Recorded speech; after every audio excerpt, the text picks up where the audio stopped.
Item పెట్టి లడ్డు వ్యవహారంలో మీ supreme court ఈ మాట అడిగిందా? సుప్రీంకోర్టు ఈ ఒక్క మాట అడిగిందా? లడ్డు వ్యవహారంలో మీ వైఖరి ఏంటని అడిగిందా కేంద్ర ప్రభుత్వాన్ని? ఆ చెంప ఈ చెంప వాయగొట్టింది చంద్రబాబు నాయుడిని చంపలకు పెట్టి వాయించింది.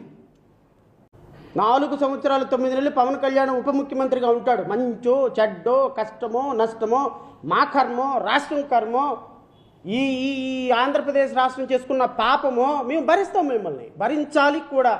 Because your a honourable deputy chief minister. ఈరోజు రాష్ట్ర ప్రజలకి మీ నిజ స్వరూపం తెలిసి తీరాలి.